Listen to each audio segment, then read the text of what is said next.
خبر ساز ادارے کی رپورٹ کے مطابق روسی وزارت خارجہ سرگئی لاروف نے اقوام متحدہ کے سربراہ انتونیو گوتریس سے مطالبہ کیا ہے کہ کانفرنس میں عرب لیگ، اسلامی تعاون تنظیم اور خلیج تعاون کونسل کے ممالک کے نمائندے شامل ہونے چاہیے۔ روسی وزارت خارجہ کا کہنا تھا کہ اقوام متحدہ کو اسرائیل فلسطین کے درمیان جاری کشیدگی کو ختم کرنے کے لیے عالمی کانفرنس منعقد کرنے کا اقدام لازمی کرنا چاہیے، اور مجھے یقین ہے کہ اقوام متحدہ کے سیکریٹری جنرل اس اقدام کے لیے اہل ہیں۔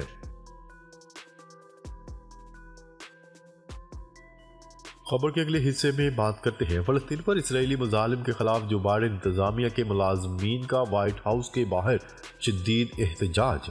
اسرائیلی مظالم کے خلاف دنیا بھر میں احتجاجی مظاہرے کیے جا رہے ہیں۔ ایسے میں اب جو بائیڈن انتظامیہ کے ملازمین کی جانب سے بھی احتجاج کیا گیا، جس میں محکمہ خارجہ کے مستعفی ڈائریکٹر جوش پال بھی شریک ہوئے، جبکہ مظاہرین نے اپنی شناخت چھپا رکھی تھی۔ اس کے علاوہ امریکی شہر لاس اینجلس میں مظاہرین نے ہائی وے بند کر کے غزہ جنگ بندی کا مطالبہ کیا۔ دوسری جانب فرانس میں وکلاء نے پیرس کی عدالت کے باہر احتجاج کرتے ہوئے فلسطین آزاد کرو کے نعرے لگائے۔ ادھر اسپین میں فلسطین سے اظہار یکجہتی کرتے ہوئے میڈرڈ کے سٹی ہال کے سامنے سینکڑوں جوتے رکھ کر احتجاج کیا اور اسرائیل کے بائیکاٹ کا مطالبہ کیا۔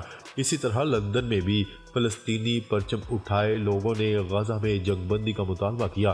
یمن میں فلسطین سے اظہار یکجہتی کے لیے خواتین نے ریلی نکالی۔ ناظرین، اب تک کے لیے اتنا ہی۔ مزید خبریں لے کر بہت جلد آپ کی خدمت میں حاضر ہوں گے۔